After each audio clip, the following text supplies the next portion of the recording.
Dulunya desa ini sangat kooperatif terhadap Belanda, hingga semua nagari-nagari yang ada di Sumatera Barat, yang ada di Minangkabau ketika itu mencemooh atau membenci negari Koto Gadang ini.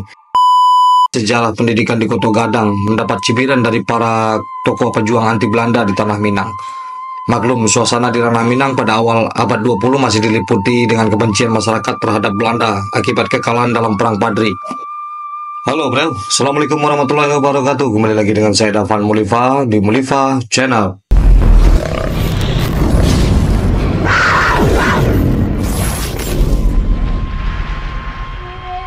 Sekarang ini saya akan bercerita soal sebuah nagari sebagian besar intelektual dari kaum Minangkabau. Nagari ini adalah nagari Koto Gadang. Koto Gadang ini sama dengan nagari lainnya, dengan pintu masuk rumah gadang yang menggambarkan eksistensi sangat kental sekali ciri khas Minangkabau di desa ini.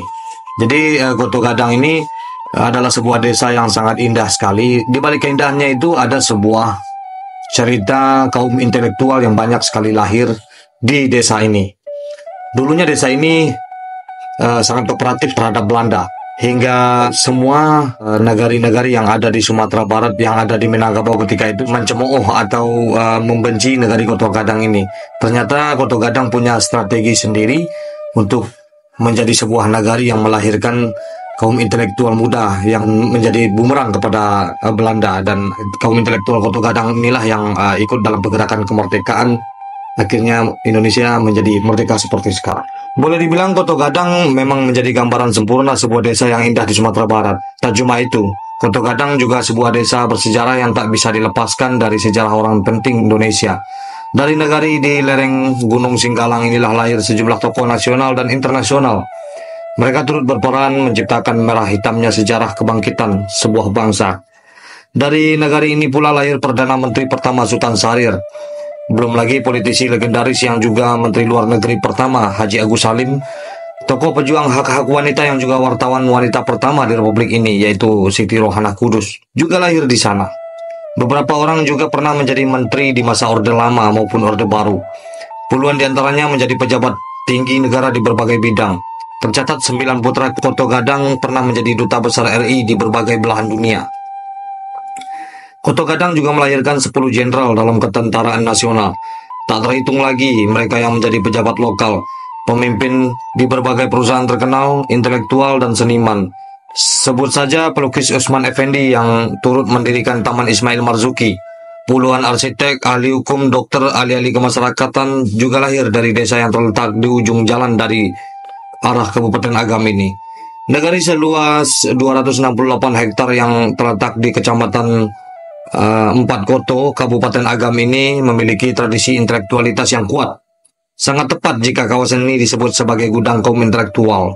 Menurut Yasril Gelar Mangkuto Basat, tokoh masyarakat warga Minangkabau rata-rata berkeinginan besar paling rendah menjadi pegawai. Jadi pegawai itulah yang menjadi tujuan hidupnya, kata Yasril Gelar.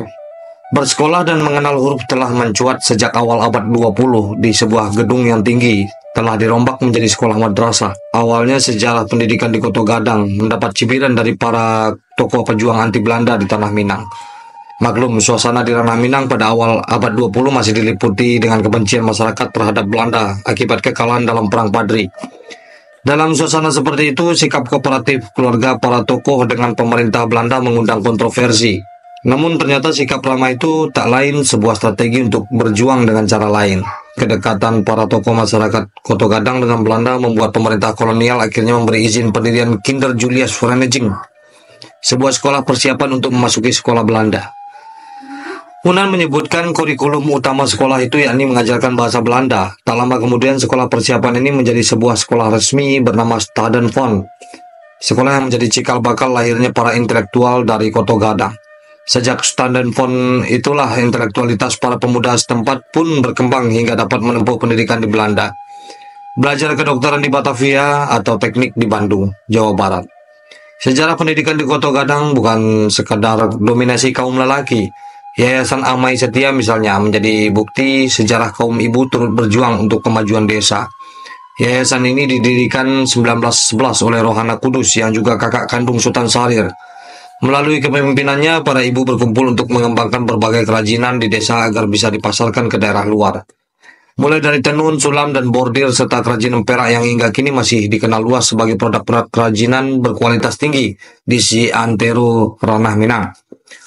Atas dukungan yayasan ini pula, kerajinan tangan di Kota Gadang ikut berkembang pesat.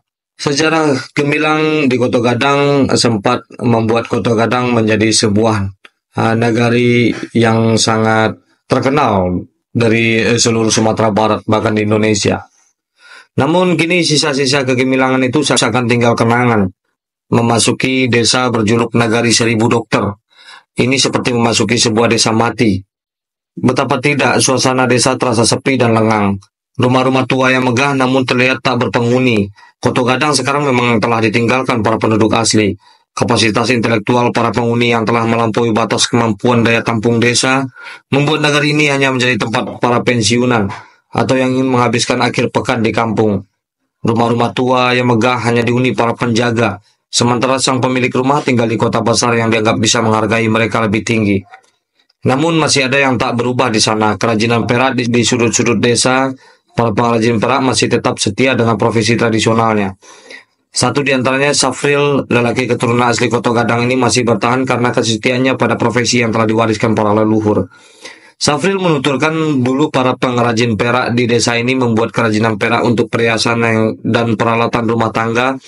Tapi karena banyak pelancong yang datang membuat para pengrajin mengembangkan motif-motif kerajinan lebih beraneka ragam. Sebagai penduduk asli, tradisi intelektual Kota Gadang masih berpengaruh dalam keluarga Yasril. Dari hasil kerajinan ini, juga Yasril berharap anak-anaknya bisa bersekolah setinggi mungkin. Sang istri pun diminta menyumbangkan tenaga sebagai pengajar di sekolah madrasah desa. Kegemilangan Kota Gadang di masa silam memang tinggal menjadi sebuah sejarah. Tapi sejarah itu akan menjadi bekal bagi anak-anak desa untuk menunjukkan keberadaan mereka sebagai manusia yang berkualitas. Dari desa ini mungkin akan muncul Agus Salim Sultan Syahrir baru.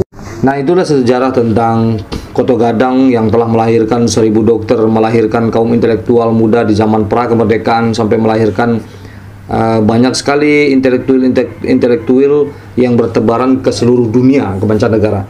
Sekarang negeri ini hanya tinggal sebuah negari tua yang sedikit sekali penghuninya, karena kaum intelektual ini pasti akan mencari sebuah tempat atau ditempatkan di sebuah ditempatkan di tempat-tempat dinas yang mungkin memakai jasa-jasanya. Jadi Kota Gadang ini sekarang ini hanya tinggal sebuah desa tempat bermukim atau berakhir pekan bagi kaum intelektual ini. Semoga pemerintah Sumatera Barat melihat lebih jauh apa yang perlu digali dari sebuah nagari Kota Gadang.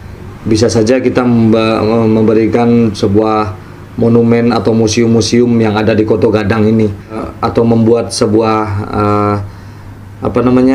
prasasti-prasasti di zaman pra-kemerdekaan atas jasa-jasa orang Kota Gadang ini dalam memperjuangkan kemerdekaan. Dan boleh saja bisa menjadi sebuah pariwisata sejarah untuk mengenal lebih dalam lagi bagaimana perjuangan orang-orang Minangkabau Sumatera Barat pada saat pra-kemerdekaan. Oke, terima kasih. Seperti biasanya, ini saran saya. Jangan lupa di subscribe, di like. Seperti biasanya, semakin jayalah Minangkabau, semakin jayalah Indonesia. Selalu di Mulifa Channel.